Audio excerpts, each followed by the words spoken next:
आप सबको इस सत्र में स्वागत है। मैं सोच रही हूँ कि आप सब लोग अपने अपने घरों में बैठकर आराम से हैं और जो आजकल जो कोरोना चल रहा है तो इसके कारण बहुत दिनों से आप लोग घर में हैं, लेकिन हमारी सरकार आजकल थोड़ी बहुत छूट दे चुकी है, लेकिन उसका फ़ायदा आप लोग अच्छी तरह से उपयोग कीजिएगा, क्योंकि इस छूट के कारण यह कोरोना वायरस बहुत ही फैलने की संभावनाएं हैं। इसलिए आप लोग अपने मुंह पर मास्क लगाइए बाहर जाते समय और बार बार साबुन या सैनिटाइज़र से हाथ धोते रहिए और कहीं पे भी जाकर आने पर स्नान कीजिए या स्वच्छ रहिए और दूसरों से थोड़ी बहुत दूरी अमल में लीजिए। तो यही मैं आपसे प्रार्थना करती हूँ। तो आप लोग अपने घरों में बैठकर खुशी से हैं, घर में रहिए और स्वस्थ रहिए। तो आज मैं आपको एक छोटी सी बात बताना चाहती हूँ मैं, क्योंकि हम लोग अब तक फॉर्मेटिव और समेटिव एग्ज़ाम्स लिख चुके हैं, तो उसमें आप लोगों को पता ही है भाषा की बात भी होती है। तो भाषा की बात में बहुत सारे विषय दिए जाते हैं, जैसे कि भाषा की बात में आप लोगों को पूरे 20 अंकों का होता है। तो 20 अंकों में आपको 10 अंक शब्द भेद से संबंधित, शब्द भंडार से संबंधित होते हैं, तो कुछ शब्द व्याकरण से शब्द होते हैं। तो शब्द भंडार में आप लोगों को पर्यायवाची शब्द, शब्दार्थ, लिंग, वचन, उपसर्ग, प्रत्यय, संधि, समास, शब्द संक्षेप में लिखना, युग्म शब्द होते हैं और शब्द भेद भी होते हैं। आप लोगों को पता है शब्द भेद 8 प्रकार के भी होते हैं। तो उसी प्रकार व्याकरणांश भी दिए जाते हैं। वाक्य रचना, अर्थ की दृष्टि से वाक्य, सकारात्मक, नकारात्मक, काल, वाच्य, मुहावरे, कहावतें, शुद्ध अशुद्ध वाक्य, वाक्य क्रम से लिखना, इस प्रकार के आप लोगों को पूरे 20 अंकों के एग्जाम भाषा की बात दिया जाता है। तो इसके लिए आप लोग यह सोचते होंगे कि दूसरी भाषा है हिंदी, इसीलिए 20 अंक आए तो बस है, तो आप लोग सोचते होंगे 20 अंकों में हम लोग पास हो जाएंगे। लेकिन आप लोग जीपीए 10 को 10 पाना चाहते हैं तो जितने अन्य विषय के ऊपर ध्यान देते हैं उसी प्रकार आप लोगों को हिंदी के ऊपर भी देना पड़ता है। तो क्योंकि एक एक कंकर डालने से ही पहाड़ बनता है, एक एक अंक प्राप्त करने से ही अच्छे अंक मिलते हैं, इसीलिए आप लोगों को पूरी तरह से हिंदी के ऊपर ध्यान देना चाहिए। तो उसी प्रकार भाषा की बात में भी आप लोगों को बहुत सारे उत्तर भी होते हैं, तो देखकर लिखना पड़ता है। तो देख के लिखने में भी उत्तर सही कौन सा है ढूंढ कर लिखना बहुत मुश्किल होता है। तो इसीलिए उसमें आप लोगों को पूरी तरह से 4 उत्तर जो दिए जाते हैं उसे ध्यान से देखिए और उसे आखिरी बार में लिख डालिएगा। तो मैं यहाँ पे आप लोगों को बताना चाहती हूँ, उपसर्ग और प्रत्यय केवल 2 ही अंकों के होते हैं, फिर भी वह आसानी से प्राप्त कर सकते हैं। तो हम लोग कैसे आसानी से प्राप्त करें, इसके लिए मैं एक विधा आप लोगों को बताना चाहती हूँ। तो पहले मैं आपको एक गद्य सुनाऊंगी, क्योंकि आज का मेरा विषय है उपसर्ग और प्रत्यय। तो इस उपसर्ग और प्रत्यय को आसानी से कैसे देख सकते हैं, कैसे हम लोग जान सकते हैं, लिख सकते हैं, इसके ऊपर हम लोग ध्यान देंगे। तो आज मेरा टॉपिक है उपसर्ग और प्रत्यय। तो इसे पढ़ने के लिए आप लोगों को मैं एक छोटा सा गद्य बताऊंगी। गद्य इस प्रकार है। भारत मेरा देश है, हम यहाँ पर निवास करते हैं, इसीलिए हमें भारतीय कहते हैं। इसी धरती पर कई महापुरुषों ने जन्म लिए हैं, वे मनुष्यों में निहित अज्ञान को दूर किए हैं। हम सब अच्छी पढ़ाई करते हैं, सबका सम्मान करते हैं, बड़ों के बातों को कभी अनसुनी नहीं करते। तो देखिए इस गद्य में आप लोगों को थोड़े बहुत ध्यान दीजिएगा, क्योंकि भाषा सीखने के लिए पहले ध्यान से सुनना बहुत ज़रूरी होती है। तो ध्यान से सुनते हैं वो लोग अच्छी तरह से बोल भी पाते हैं।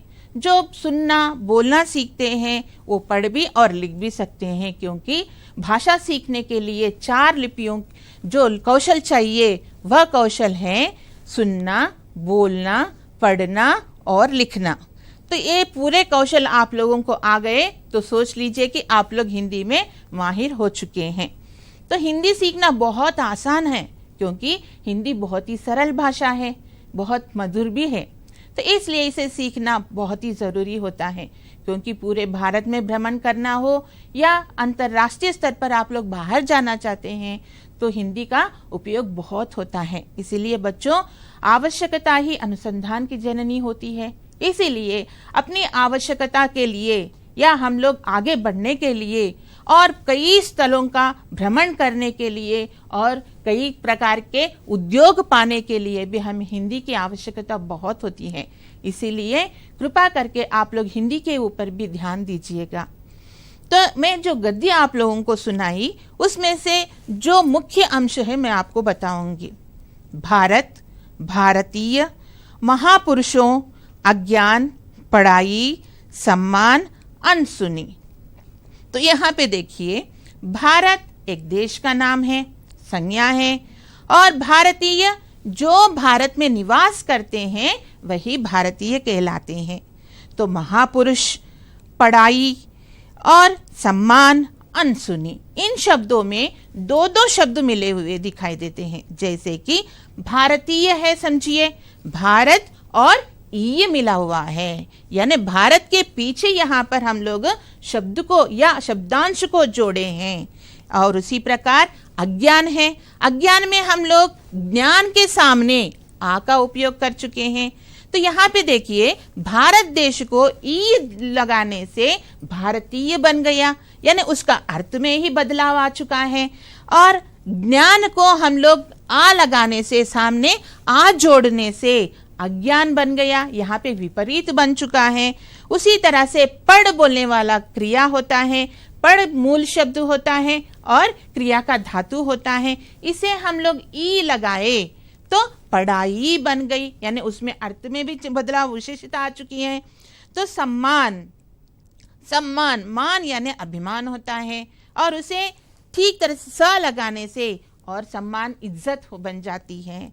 तो अनसुनी यानी सुनना आप लोगों को पता है क्रिया है, इसे अनसुनी करना बोले तो ना सुनना या छोड़ देना। तो वैसा ना होकर हम लोग बड़ों की बातें कभी भी अनसुनी नहीं करते, सुनते हैं जरूर, यानी इसमें अर्थ में बदलाव आता जाता रहता है। यानी शब्दों के सामने कुछ शब्द जुड़ते हैं और कुछ शब्द पीछे आके जुड़ते हैं। तो इससे जुड़ने से कई बदलाव आते हैं, अर्थ में भी हो सकता है, उसमें विशेषता भी ला सकते हैं, विलोम भी बन सकते हैं। तो इस प्रकार के शब्द आज हम लोग पढ़ेंगे। तो आज का मेरा टॉपिक है उपसर्ग और प्रत्यय। तो उपसर्ग क्या है? उपसर्ग जैसे कहते हैं कि मुख्य अंश है, यहाँ के शब्दांश है। जैसे कहते हैं एक शब्द अर्थवान होता है तो उसे छोड़कर हम लोग शब्दांश यानी शब्द के में से छोटा सा अंश को लेते हैं, पूरा का पूरा शब्द नहीं होता है, शब्द का एक छोटा सा अंश लिया जाता है, तो यह शब्दांश है। यह शब्द के पहले लगते हैं, यानी मैंने आपको बताई अज्ञान यानी ज्ञान के सामने आ चुका है, यानी शब्द के पहले आकर लगता है, अर्थ में बदलाव लाता है। तो ज्ञान ज्ञानी होता है, नॉलेज होता है, तो उसे हम लोग आ लगाने से अज्ञानी बन गया, यानी बिना नॉलेज के बन जाते हैं। तो इसकी परिभाषा के ऊपर हम लोग बातचीत करते हैं। तो इसकी परिभाषा है, मूल शब्द के आगे जुड़कर उनके अर्थ में परिवर्तन या विशेषता लाते हैं, उन्हें उपसर्ग कहते हैं। फिर से एक बार दोहराऊंगी मैं, मूल शब्द के आगे जुड़कर उनके अर्थ में परिवर्तन या विशेषता लाते हैं, उन्हें उपसर्ग कहते हैं। तो देखिए उदाहरण में दी मैं आप लोगों को अमर, अनपढ़, विज्ञान, पराक्रम और सुपुत्र, ये आदि मैं आपको एक उदाहरण के रूप में बताई। तो यहाँ पर देखिए अमर में आ सामने लगाया गया तो उसे निकालने पर मर बन गया, मर के सामने आ लगाने से अमर बन गया। अनपढ़, पढ़ बोलने वाला एक क्रिया शब्द है, इस शब्द को पढ़ना या पढ़ का क्रिया का एक धातु है। इस पढ़ के सामने मैं अन लगाई, अन लगाने से अनपढ़ यानी निरक्षर बन चुका है। विज्ञान, ज्ञान के सामने वी लगाने से विज्ञान यानी साइंस बन चुका है। पराक्रम, क्रम का मतलब होता है लाइन से चलना, उसके सामने परा लगाने से पराक्रम बन चुका है। सुपुत्र, पुत्र आप लोगों को पता है बेटा होता है, तो उसके सामने सु लगाने से सुपुत्र बन गया। यानी यहाँ पर आ, अन, विज्ञान, पराक्रम, परा, सु ये शब्द उपसर्ग कहलाते हैं, क्योंकि ये शब्द पूरे शब्दों के सामने आकर जुड़ रहे हैं या शब्दांश शब्द के सामने आकर जुड़ रहे हैं, इसीलिए इसे हम लोग उपसर्ग कहते हैं। तो देखिए यहाँ पर सुपुत्र बोल के जो बताई मैं, उसके सामने सु निकाल के कु लगा सकते हैं, जैसे कि कुपुत्र यानी बुरा पुत्र बन जाता है। यानी सु कभी एक अच्छा सा अर्थ आते हैं, यानी पूरे के पूरे उपसर्गों को अर्थ होता है ये नहीं कह सकते। यानी इसके मूल रूप से यानी मूल पे जाने पर, गहराई पे जाने पर इसका अर्थ आप लोगों को पता चलेगा। लेकिन हमें केवल एग्जाम में 2 अंकों के लिए है, इसीलिए पूरी तरह से इसे हम लोग डीपली ना जाकर आप लोगों को उपसर्ग में कैसे आप लोग आसानी से कर सकते हैं, अच्छे अंक प्राप्त कर सकते हैं, यह मैं आपको बताना चाहती हूँ। तो उपसर्ग में कई प्रकार होते हैं, जैसे कि संस्कृत के उपसर्ग हैं, हिंदी के उपसर्ग हैं, उर्दू के उपसर्ग हैं और संस्कृत के अव्यय भी हैं इसमें। तो पहले हम लोग लेंगे संस्कृत के उपसर्ग। पहले हम लोग हिंदी के उपसर्ग लेते हैं। तो हिंदी के उपसर्ग में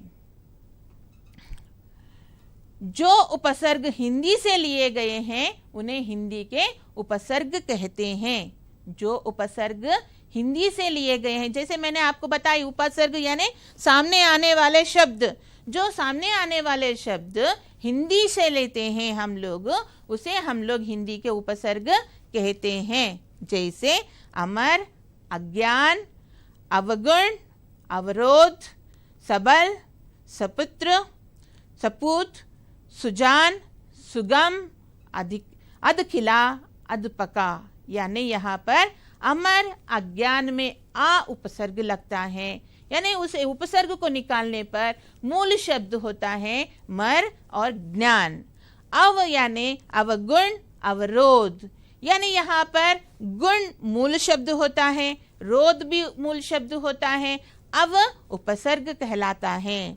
सबल और सपूत, इस सबल और सपूत में सा उपसर्ग लगता है।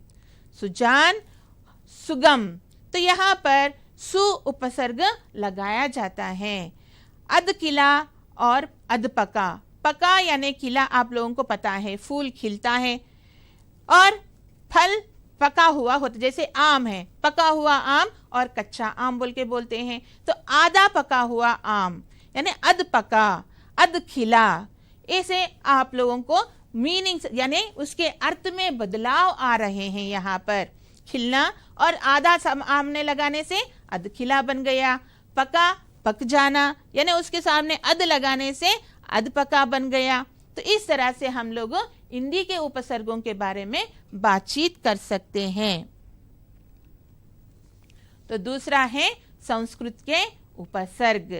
तो यह शब्द संस्कृत के लिए जाते हैं, तो यह उपसर्ग जुड़ने से वह शब्द तत्सम भी बन जाता है। यानी संस्कृत से शब्द जैसे पुष्प हो, सूर्य हो, ऐसे शब्द यानी तत्सम शब्द होते हैं, तो ऐसे शब्द बन जाते हैं। जैसे पुत्र को सु लगाने से सुपुत्र बनता है। विशेषण यानी वी लगाने से विशेषण बना, यानी शेष का मतलब होता है आखिरी या बचा हुआ, यानी इसे वी लगाने से विशेष बन गया। आ लगाने से आगमन, आचरण, यानी ये दोनों में आ उपसर्ग लगाया गया है। पराक्रम, अभिमान, यानी यहाँ पे पराक्रम में परा और अभिमान में अभी बोलने वाला शब्द को लगाया गया है। तो यह पूरे जो सु, वी, आ, परा और अभी, ये पूरे उपसर्ग माने जाते हैं। तो आप लोगों को समझ में आया शायद। पहले हम लोग हिंदी उपसर्ग के बारे में बातचीत कर चुके हैं। नेक्स्ट दूसरा है संस्कृत के उपसर्ग। इसके बाद में हम लोग पढ़ेंगे उर्दू के उपसर्ग, यानी हमारी हिंदी भाषा ऐसी भाषा है, इसमें कई भाषाओं का मेल होता है। यह एक बहता हुआ नदी है, इसीलिए अन्य कई तरह के धर्म के भाषाएं या धर्म के विशेष विशेष बातें इस भारतीय संस्कृति में जैसे जुड़ते हैं, उसी तरह से हिंदी में भी अन्य भाषाएं आकर मिलते हैं। तो उसी प्रकार यहाँ पर उर्दू के उपसर्ग हैं, जैसे अरबी और फारसी के शब्द भी बोलकर इसे हम लोग बोल सकते हैं। तो अब हम लोग पढ़ेंगे उर्दू के उपसर्ग। जो उपसर्ग उर्दू भाषा से हम लोग लेते हैं उसे उर्दू के उपसर्ग कहते हैं, जैसे खुश, ला, बद, बे और ना, ये उपसर्ग हैं। तो इसे हम लोग खुशबू, खुश से खुशबू, यानी बू का अर्थ होता है गंध, स्मेल। तो उसी तरह से खुश दिल, खुश दिल यानी जिसका दिल खुशी से भरा हुआ होता है उसे खुश दिल बोल के कहते हैं। ला से लापरवाह, लाजवाब। तो ऐसे शब्द भी आप लोगों को ला उपसर्ग लगाने से, परवाह यानी केयर करना होता है, उसे ला लगाने पर लापरवाह, केयरलेस बन जाता है, यानी यहाँ पे विलोम बन गया। यहाँ पर लाजवाब, जवाब का मतलब आपको पता है उत्तर, तो ला लगाने पर लाजवाब यानी विशेषता बन गया, और भी अच्छा ऐसा बन गया। बद का मतलब यहाँ पे ना या उसके बिना, ऐसा अर्थ यहाँ पे गोचर होता है। तो यहाँ पे बदनसीब और बदनाम, ये दो शब्द आते हैं। बदनसीब यानी जिसका नसीब खोटा होता है वो बदनसीब बोलते हैं। जो कार्य अच्छे नहीं होते हैं या दुख से झेलते रहते हैं वो लोग कहता है मेरा नसीब अच्छा नहीं है, मैं बदनसीब हूँ बोल के वे लोग कहते रहते हैं। तो बदनाम यानी जिनका नाम अपमानित होता है, जो कलंक लगता है बोल के सोचते हैं, उन्हें बदनाम बोल के कहते हैं। तो उसी तरह से बे लगाने से नाम को बेनाम बन गया और बेचैन। ना लगाने से नापसंद, पसंद का मतलब तो आपको पता ही है, जो आप लोगों को पसंद है, जैसे फल को आप लोग पसंद करते हैं।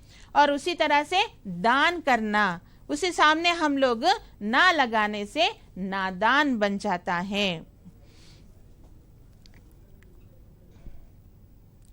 तो यहाँ पर आप लोग नेक्स्ट आता है हम लोगों को संस्कृत के अव्यय। अव्यय का मतलब पता है आपको, आप लोगों ने पढ़ाई होगा तेलुगु में अव्यय मुंह बोले के। तो उसी प्रकार हिंदी में भी शब्द भेदों में अव्यय होता है। जैसे कि शब्द भेद आप लोगों को पता है 8 प्रकार के, संज्ञा, सर्वनाम, विशेषण, क्रिया, क्रिया विशेषण और संबंध बोधक, समुच्चय बोधक और विस्मयादि बोधक। तो इस 8 में 4 यानी संज्ञा, सर्वनाम, विशेषण और क्रिया, ये 4 विकारी शब्द होते हैं। जो बाकी के अविकारी शब्द होते हैं जैसे क्रिया विशेषण, संबंध बोधक, समुच्चय बोधक और विस्मयादि बोधक, ये 4 अविकारी होते हैं। इन 4 अविकारियों को ही हम लोग अव्यय कहते हैं, यानी यह किसी काल, लिंग, वचन के हिसाब से कोई बदलाव इसमें नहीं होता। तो इसीलिए ये अविकारी होते हैं, इसमें कोई बदलाव नहीं होता है। तो इसी प्रकार हम लोग संस्कृत के भी अव्यय होते हैं। जैसे हम लोग हिंदी में 4 प्रकार के अव्यय बात कर चुके थे, लेकिन यहाँ पे संस्कृत में 5 प्रकार के अव्यय माने जाते हैं। वो क्या है आपको पता है? तो वह पहला है उपसर्ग, दूसरा है क्रिया विशेषण, तीसरा है चादी और चौथा है समुच्चय बोधक और 5वां है विस्मयादि बोधक। फिर से एक बार दोहराऊं मैं उसे। तो पहला है उपसर्ग, संस्कृत के अव्ययों के बारे में बातचीत कर रही हूं मैं। संस्कृत में अव्यय में 5 प्रकार के होते हैं।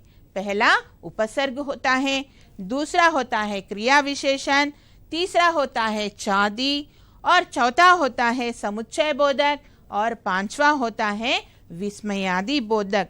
इन पूरों को मिलाकर हम लोग अव्यय कहते हैं। तो इन संस्कृत के अव्ययों में आप लोगों को बहुत सारे शब्द आते हैं, जैसे आपी, ईव, एव, कदा, अतः, अत्र, इत्र, इस तरह के शब्द आप लोगों को अव्यय में देखने को मिलते हैं। लेकिन अब हम लोग संस्कृत या अव्ययों के बारे में उपसर्गों में जानने पर हमें पता चलता है कि देखिए, कुछ संस्कृत भाषा के अव्यय उपसर्ग के रूप में भी प्रयोग होते हैं, जैसे सा, अंतर, परा, सत, आलम, इस तरह के शब्द भी होते हैं। तो सा लगाने से पहला शब्द है सहित, सजल, और दूसरा है अंतर, अंतरात्मा, अंतरराष्ट्रीय।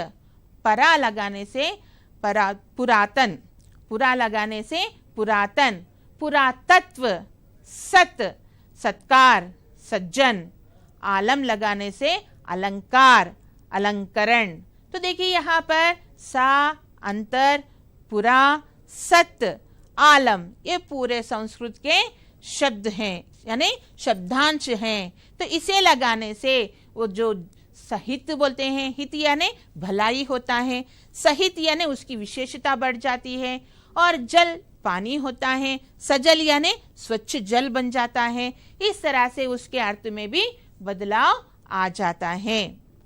तो हम लोग प्रत्यय से पहले कुछ बातें करना चाहती हूँ आपसे, क्योंकि बहुत देर से आप लोग पाठ सुन सुन के थोड़ा बहुत विरक्त हो चुके होते हैं, बोर फील करते रहते हैं। इसीलिए मैं आपको एक छोटी सी कहानी सुनाना चाहती हूँ। तो देखिए यहाँ पर मैं आपको एक पुरानी कहानी बताऊंगी, वो आप लोग सुने ही होंगे, लेकिन इसे हम लोग नई पद्धति से या सृजनात्मकता के रूप से कैसे अंत कर सकते हैं, ये आप लोगों को मैं बताऊंगी। तो पहले मैं आपको एक लकड़हारे की कहानी बताऊंगी, फिर बाद में उसे हम लोग जैसे प्रत्यय जुड़ते हैं उसी तरह से इस कहानी में भी पीछे की तरफ एक नया तरीके से एक कहानी को अंत कैसे किया जाता है मैं आपको बताना चाहती हूँ। क्योंकि ये कहानी मुझे किसी ट्रेनिंग में सुरेश कुमार मिश्रा जी ने बताया था, बहुत ही अच्छा लगा, मैं भी आपको बताना चाहती हूँ। तो आप लोग लकड़हारे की कहानी सुना ही होगा, जैसे कि वो बहुत बीमार होता है, वो जंगल में जाता है और वहां पर एक नदी के किनारे लकड़ी एक पेड़ को, सूखा हुआ पेड़ को काटना चाहता है। तो वह बीमारी के कारण ऊपर नहीं चढ़ सकता है, फिर भी थोड़ा बहुत ऊपर चढ़ के ताने को काटना शुरू करता है। वह पेड़ एक नदी के किनारे था, इसलिए उसका कुल्हाड़ी हाथ से फिसलकर नदी में जाकर गिर गया। तो वो बीमार है, घर में बच्चे रो रहे हैं, भूख से तड़प रहे हैं, इसीलिए वो बहुत ही दुखी होकर नदी के किनारे आया और रोते हुए बैठ गया। तो उस समय वह रोता हुआ देखकर नदी माँ, जैसे कि माता अपने बच्चों को दुख कभी देख नहीं पाती है, इसलिए नदी में से एक जलपरी आती है और वह कहती है, बेटा तू क्यों रो रहा है? तो वह आदमी कहता है, माँ मेरी कुल्हाड़ी नदी में जाकर गिर गया। तो वो जलपरी पानी में जाती है और जाकर एक लोहे की कुल्हाड़ी लेकर आती है। एक पहले क्या करती है, सोने की कुल्हाड़ी लेकर आती है। तो सोने की कुल्हाड़ी उस लकड़हारे को देती है। तो वो देखता है, माँ ये तो मेरा कुल्हाड़ी नहीं है, बल्कि वापस कर देता है। तो ठीक है, बल्कि फिर से वह परी अंदर जाती है, एक चांदी की कुल्हाड़ी लेकर आती है, लाकर उस आदमी को देती है। तो वो भी देखता है और कहता है, माँ ये भी मेरा नहीं है। तो फिर से वो जाता है और वह जलपरी अंदर जाकर फिर से एक लोहे की कुल्हाड़ी लेकर आती है और देती है। तो उसे देखकर वो प्रसन्न हो जाता है और कहता है, हाँ माँ यही मेरा कुल्हाड़ी है। तो उसकी ईमानदारी को देखकर जलपरी बहुत खुश हो गई और उस तीनों के तीनों कुल्हाड़ी उसे दे दिए। तो यहाँ तक तो आप लोग कहानी सुनाई है। तो इसके बाद में क्या हुआ होगा? वो कुल्हाड़ियाँ लेकर वो लकड़हारा क्या किया होगा आपको पता है? तो मैं इसके बारे में एक छोटा सा नए से विचार आपको बताना चाहती हूँ। तो वह लकड़हारे ने क्या किया पता है, मैं बताऊंगी। वह लकड़हारा अपने घर गया, जाकर तीनों कुल्हाड़ियां अपने पत्नी को, बच्चों को बताया, और वह सोने की कुल्हाड़ी, चांदी का कुल्हाड़ी ले जाकर बाजार में बेच दिया। तो बहुत सारे पैसे आ गए उसे। तो उन पैसों से वह शहर आ गया। जैसे हैदराबाद एक शहर है, महानगर है, तो वह हैदराबाद शहर आ गया। आकर एक बहुत ही अच्छी जगह ली और वहां पे बहुत शानदार घर बनाया। तो उसमें रहने लगा खुशी खुशी। तो एक दिन उसकी पत्नी ने कहा, देखिए जी, मुझे घर में बैठ बैठ के बहुत ही बेजार आ रहा है, बोर हो रही हूं मैं, एक बार मुझे हुसैन सागर उस तरफ ले जाइए बोल के कहती है। तो वो भी सोचता है कि ठीक है, इसकी बात भी सही है। सोचकर वह अपनी पत्नी को, बच्चों को लेकर वह हुसैन सागर की तरफ निकल जाता है या कोई तालाब की तरफ चला जाता है। तो जाने के बाद थोड़ी देर बैठ के गपशप मारते हैं। मारने के पश्चात वो उसकी पत्नी कहती है, देखिए कुछ खाने के लिए कुछ लेकर तो आइए। तो कहने पर ठीक है बोल के वह अपनी एक शॉप के पास या दुकान के पास चला जाता है। चला जाने के पश्चात फिर से लौट कर आते, कोई चीजों को खरीद कर वह फिर से लौट कर आता है। आने के बाद वह देखता है कि उसकी पत्नी वहां पे दिखाई नहीं दी। तो परेशान हो जाता है, यहाँ पे वहां पे ढूंढता है, कहीं पे भी दिखाई नहीं दी। तो वह फिर से बहुत ही विचारग्रस्त होकर, दुखी होकर उस तालाब के किनारे बैठ जाता है। तो बैठने पर उसमें से फिर से जलपरी निकल आई। तो देखकर वो लकड़हारे ने कहने लगा, माँ तू तो उस समय नदी में थी, यहाँ पे कैसे आई? तो कहने लगी, देख बेटा, मुझे डिमोशन देकर इस तालाब में भेज दिया गया। तो ठीक है, अब तू क्यों दुखी है? तो कहने पर वो आदमी कहता है, माँ मेरी पत्नी गुम गई, शायद तालाब में गिर गई। तो वो कहती है, ठीक है, मैं अभी ढूंढ कर लाती हूँ बोलकर फिर से वह तालाब में डुबकी मारती है, अंदर चले जाती है। जाने के पश्चात थोड़ी देर के बाद वह एक सुंदर सी कन्या लेकर बाहर आती है। तो देखकर, उस कन्या को देखकर ये आदमी सोचता है, सोचकर कहता है, हाँ माँ यही मेरी पत्नी है। तो जलपरी को अब बहुत ही गुस्सा आया, क्योंकि पहले बहुत ही ईमानदार था वो आदमी, अब पहले ही इस सुंदर सी नारी को देखकर वह अपनी पत्नी कहने लगा। तो इससे वह जलपरी को बहुत गुस्सा आया। वो गुस्से से कहने लगी, क्या बेटा तुम्हारी ईमानदारी कहाँ पे चली गई? क्यों इतना आप लोग पागल बन गए लड़कियों के पीछे? कहने पर वो कहता है, नहीं माँ, मैं ईमानदार ही हूँ, मैं बहुत ही अच्छा आदमी हूँ, लेकिन उस समय तूने क्या किया था? 3 बार अंदर गई और 3 बार 3 कुल्हाड़ियां लेकर आई, पहले सोने की, चांदी की, और तीसरी बार मेरा सही जो है मेरा वह कुल्हाड़ी लेकर आई थी। तो वो तीनों की तूने मुझे 3 दे दिए, लेकिन अब आप लोग अंदर गई तो ये सुंदर सी नारी को लेकर आई तू, तो अब कहूंगा कि ये लड़की मेरी पत्नी नहीं है। तो फिर से क्या करेगी तू? फिर से अंदर जाएगी और एक लड़की को लेकर आएगी, आकर फिर से कहेगी कि ये लड़की तेरी पत्नी है क्या? तो मैं कहूंगा नहीं। तो फिर से जाएगी और तीसरी बार मेरी पत्नी को पकड़ कर लाएगी, और लाने के पश्चात हाँ माँ ये मेरी पत्नी है कहने पर तो क्या करेगी? ये तीनों के तीनों मुझे ही दे देगी। तो एक पत्नी से ही झेलना बहुत मुश्किल है, आजकल बहुत महंगाई है, लेकिन तीनों पत्नियों को मैं कैसे झेलूंगा? इसीलिए यही पहली ही लड़की को मेरी पत्नी कहा बोल के कहने लगा। तो देखिए मजा आया आपको कहानी से। तो इस तरह से इस पुरानी कहानी को मैंने पीछे की तरफ से एक सृजनात्मकता के रूप में एक नया सा अंत देने की कोशिश की मैंने। तो उसी प्रकार कुछ शब्दों को पीछे से ही कुछ शब्द जोड़ते हैं। मैंने आपको पहले बताई भारतीय, भारत को हम लोग ये पीछे लगाए तो उसमें जो जनता निवास करते हैं उसका संबोधन आ गया वहां पर, यानी उसमें अर्थ में बदलाव आ चुका है। तो उसी प्रकार पीछे से लगने से ही कुछ शब्दों का अर्थ में या विशेषता में बदलाव आ जाता है। तो इसे हम लोग प्रत्यय कहते हैं। तो प्रत्यय के बारे में भी हम लोग आज जानेंगे। तो अब हम लोग प्रत्यय के पास आएंगे। प्रत्यय, प्रत्यय यह भी एक शब्दांश है, यानी शब्द का अंश मात्र है यहाँ पर, और इसे पीछे लगाया जाता है और बदलाव भी आता है। वह लगाने पर इसमें बदलाव भी आता है। तो परिभाषा के रूप में इसे जानने के लिए हम लोग देखेंगे जो शब्दांशों के अंत में लगकर उनके अर्थ में विशेषता लाते हैं उन्हें प्रत्यय कहते हैं।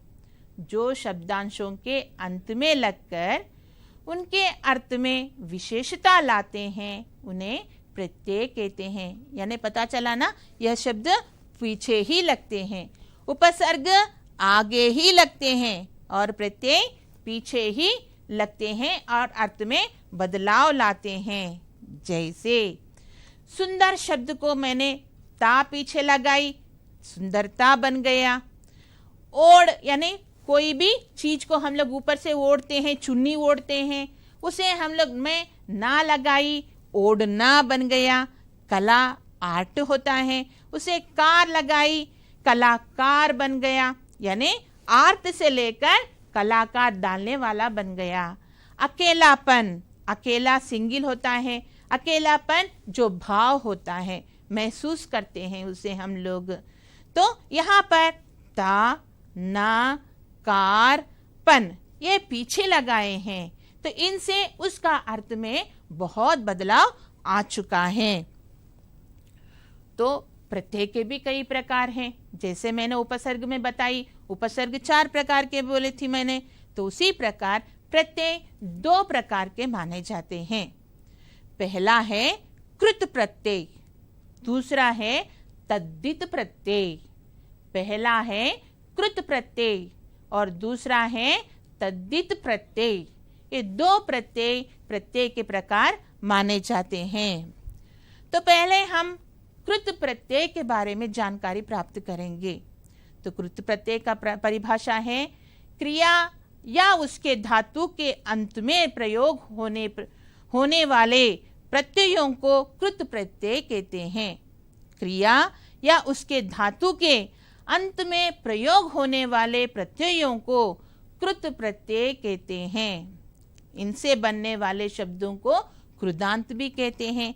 यानी शब्द के पीछे जो प्रत्यय लगाते हैं, प्रत्यय लगाने पर जो शब्द बनता है उसे कृदांत बोल के कहते हैं। तो कृदांत के लिए उदाहरण देखिए यहाँ पर कृत प्रत्यय के लिए। उदाहरण में गाना, गाने को मैंने प्रत्यय लगाई, कृत प्रत्यय लगाई वाला, गाने वाला यानी गाने वाला बन गया। होना, हार, होनहार यानी छल यानी छलना, ईय, छलीय, चल, अक, चालाक। यानी यहाँ पर गाना, होना, छलना, छल ये आप लोगों को क्रिया या क्रिया के धातु हैं। उसी प्रकार उसे कृत प्रत्यय लगाई में वाला, हार, ईय, अक, तो ये लगाने से कृदांत बन गए। गाने वाला कृदांत है, होनहार कृदांत है, छलिया कृदांत है और चालक कृदांत है। यानी चल, चलना होता है, यानी वो धातु होता है, क्रिया का धातु होता है। क्रिया का धातु जैसे कि मैंने पढ़, लिख, सो, झगड़, देख, इस तरह से क्रिया के धातुएं होती हैं और क्रिया के धातुओं को कृत प्रत्यय लगाने से कृदांत बन जाते हैं। तो दूसरा है तद्धित प्रत्यय। संज्ञा, सर्वनाम और विशेषण के अंत में लगने वाले प्रत्ययों को तद्धित प्रत्यय कहते हैं। संज्ञा, सर्वनाम और विशेषण के अंत में लगने वाले प्रत्ययों को तद्धित प्रत्यय कहते हैं। इससे बनने वाले शब्दों को तद्धितांत प्रत्यय कहते हैं। तद्धितांत कहते हैं। संस्कृत से इसे इस भाषा में या तद्धित प्रत्यय में संस्कृत के भी प्रत्यय होते हैं और हिंदी के भी प्रत्यय लगाए जाते हैं। तो यहाँ पर संस्कृत से कुछ शब्द ली मैंने, संज्ञा या विशेषण से संबंधित प्रत्यय। यानी तद्धित प्रत्यय में मैंने आपको बताई संज्ञा, सर्वनाम और विशेषण के शब्द लिए जाते हैं। तो यहाँ पर संज्ञा और विशेषण के शब्द लिए मैंने यहाँ पर शिक्षा, राम, क्षत्र, पक्ष। तो इसे मैं प्रत्यय लगाती हूँ तद्धित प्रत्यय लगा रही हूं। अक, आयन, ईय, ई। शिक्षा को अक लगाने से शिक्षक बन गया, यानी शिक्षक तद्धितांत है, शिक्षक तद्धितांत है। राम प्लस आयन, रामायण बन गया। क्षत्र प्लस ईय, क्षत्रिय बन गया। पक्ष प्लस ई, पक्षी, यानी शिक्षा, राम, क्षत्र, पक्ष, यह संज्ञा और विशेषण से संबंधित शब्द है। उसे मैं तद्धित प्रत्यय लगाई, अक, आयन, ईय, ई। तो ए लगाने से शिक्षक, रामायण, क्षत्रिय और पक्षी ये तद्धितांत बन चुके हैं। तो हिंदी के उसी प्रकार हिंदी के भी तद्धित प्रत्यय होते हैं। तो पहले मैं आपको बताना चाहती हूँ विशेषण और संज्ञा से संबंधित शब्द। चतुर, मीठा, खेत, लड़का, बूढ़ा, यह विशेषण और संज्ञा से संबंधित शब्द है। तो उसे मैं तद्धित प्रत्यय लगा रही हूँ। आई, आस, ई, पन, पा। तो यहाँ पर चतुर प्लस आई, चतुराई, यानी तद्धितांत है यहाँ पर। मीठा प्लस आस, मिठास है। खेत प्लस ई, खेती। लड़का प्लस पन, लड़कपन। बूढ़ा प्लस पा, बुढ़ापा। यानी इसमें अर्थ में भी बहुत सारी बदलाव या विशेषताएं देखने को मिलती है। तो लड़का होता है, लड़कपन भावना होती है। बूढ़ा मनुष्य का जो उम्र होता है, उसे पा लगाने से बुढ़ापा यानी उसका एज को बताता है, उसके फीलिंग्स को भी वहाँ पे बताते हैं। जैसे बहुत सारे कवियों ने भी कहा है, जैसे श्री ने भी कहा है, కొంతమంది కుర్రవాళ్ళు పుట్టుకతో వృద్ధులు, यानी वृद्धुल का मतलब यहाँ पे काम धाम छोड़ के आराम से जैसे बूढ़े बैठते हैं, बूढ़े शक्तिहीन हो जाते हैं अंत में, इसीलिए वो थोड़ा बहुत काम नहीं कर पाते हैं, इसीलिए वो आराम करना चाहते हैं। लेकिन बहुत सारे आजकल के युवा पूरे कामों को छोड़कर बैठना चाहते हैं, आलसी बनते जा रहे हैं। तो इसी भावना को यहाँ पे बुढ़ापा बोल के कहा गया है। तो इसे हम लोग अब तक उपसर्ग क्या है, प्रत्यय क्या है, ध्यान में रखकर हम लोग पढ़ाई की। यानी उपसर्ग सामने आने वाले शब्द यानी सामने आकर जुड़ते हैं, तब उसके अर्थ में बदलाव लाते हैं। तो उसी प्रकार प्रत्यय पीछे आकर जुड़ते हैं और उसमें बदलाव या विशेषता लाते हैं। तो उसके लिए कुछ अभ्यास भी करना बहुत जरूरी होता है, क्योंकि अभ्यास करना बहुत अच्छी बात होती है। तो पहले तुलसीदास जी और कबीरदास जी ऐसे महान कवियों ने बहुत सारे दोहे बता चुके हैं। तो उन्होंने कहते हैं कि करत करत अभ्यास के जड़ुमती होत सुजान, रसरी आवत जातते सिल पर होत निशान। यानी जितना भी मूर्ख आदमी हो, अभ्यास करते जाने से वह महापंडित बन सकता है। इसलिए हर विषय के लिए अभ्यास करना बहुत जरूरी होता है। तो यहाँ पे उपसर्ग के अभ्यास यहाँ पे करेंगे हम।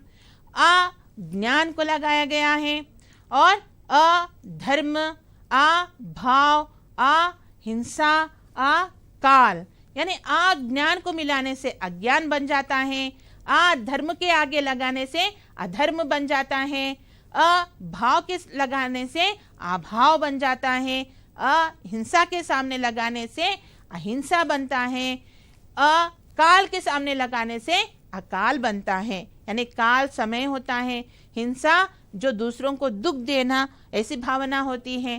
तो ये पूरे शब्द क्या हो गए, आ लगाने से उसका अर्थ बदलाव आ चुका है।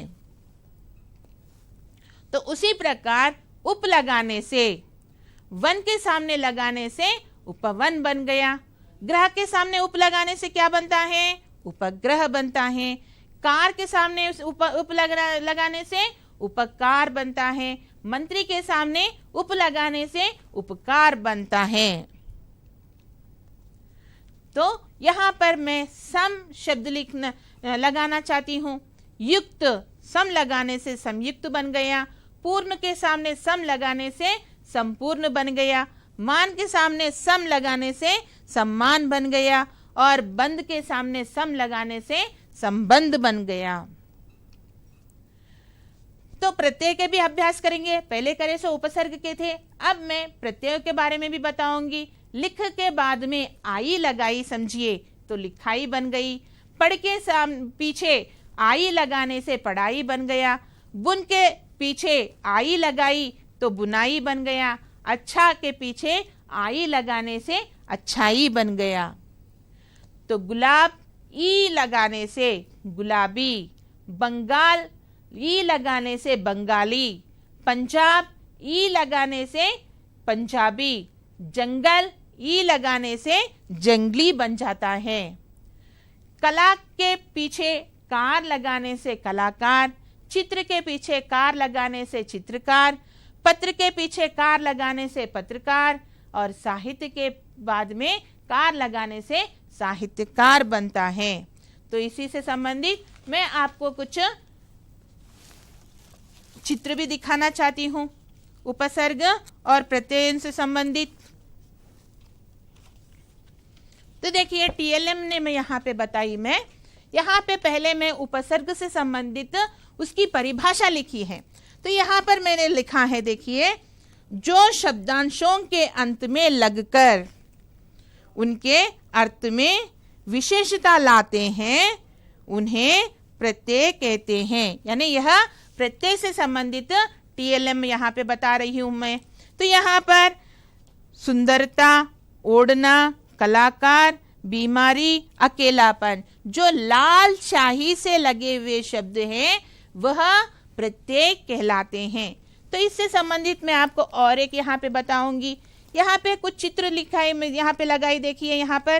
तो यहाँ पे मैंने पहले देखिए, यहाँ पे मंद यानी प्रत्यय कभी भी पीछे लगते हैं, ये याद रखना बहुत जरूरी होता है। तो यहाँ पर सेहत है, सेहत के पीछे मंद लगाई समझिए, सेहतमंद बनता है। गरज है, गरज के पीछे मंद लगाने से गरजमंद बनता है। अकल है, अकल के पीछे मंद लगाने से अकलमंद। उसी प्रकार से बहुत सारे शब्द यहाँ पे दिखाई देते हैं। तो यहाँ पर ता भी लगाई, ता पीछे लगता है। ता के सुंदर, सुंदर के पीछे ता लगाने से सुंदरता। मानव, मानव के पीछे ता लगाने से मानवता। कठोर, कठोरता। कोमल, कोमलता। पवित्र, पवित्रता। सफल, सफलता। इस तरह से मैंने बनाई। तो नेक्स्ट और एक है पन, पन यानी दीवानापन। दीवाना यहाँ पे है, पीछे लगाई पन, दीवानापन। अपनापन, परायापन, लड़कपन, पागलपन, भोलापन, सूनापन, बचपन।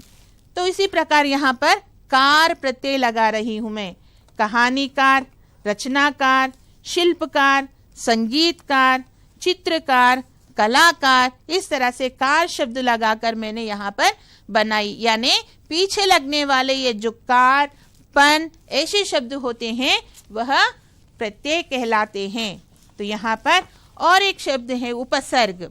उपसर्ग यानी मूल शब्द से आगे जुड़कर उसके अर्थ में परिवर्तन या विशेषता लाते हैं, उन्हें उपसर्ग कहते हैं।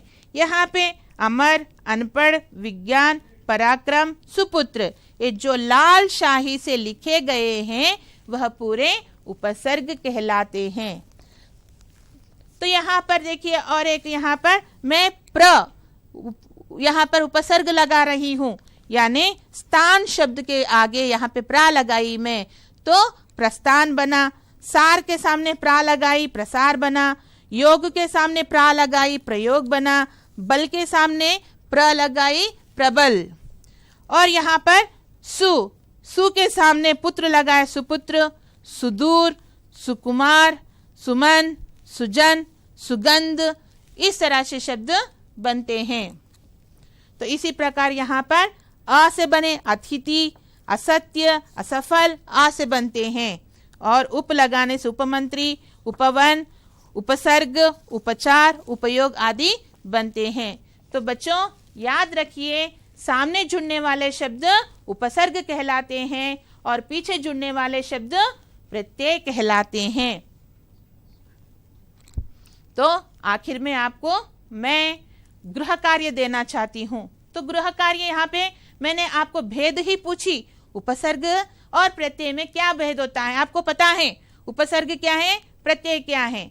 और नीचे कुछ शब्द दी मैं, स्वागत, आजीवन, अनहोनी, सहर्ष, सुसंगत। यहाँ पर उपसर्ग को जानना है, यानी उपसर्ग को ढूंढ कर लिखना है आपको। और नेक्स्ट है आपको तीसरा प्रश्न है, लड़कपन, पढ़ने वाला, घबराहट, लुटेरा, सजावट। इसमें प्रत्ययों को ध्यान से निकाल कर यानी अलग करके आप लोगों को दिखाना पड़ेगा। तो बच्चों याद रखिए 2 अंकों का प्रश्न यहाँ पर आएगा और इसे ढूंढने के लिए आसानी से मैं आप लोगों को बताना चाहती हूँ। फिर से एक बार देखिए, धर्म बोलने वाला एक शब्द है तो सामने मैं इसे आ लगाई, यानी आ उपसर्ग होता है और धर्म बोलने वाला शब्द मूल शब्द होता है, तो ये उपसर्ग कहलाता है।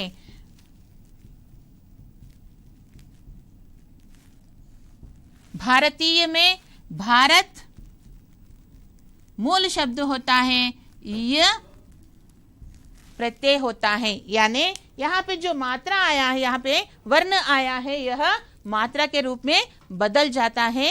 ये थोड़ा सा ध्यान में रखिए। तो मेरा सत्र ध्यान से सुनने के लिए आप सब लोगों को धन्यवाद।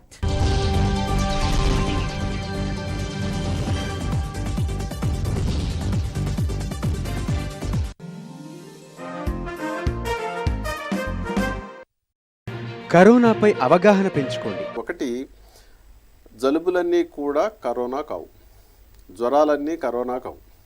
అయితే ఈ కరోనా వ్యాధి వచ్చినటువంటి వ్యాధిగ్రస్తుల దగ్గరికి ఎవరు పోకుండా ఉండటం మంచిది. అందుకోసమే గవర్నమెంట్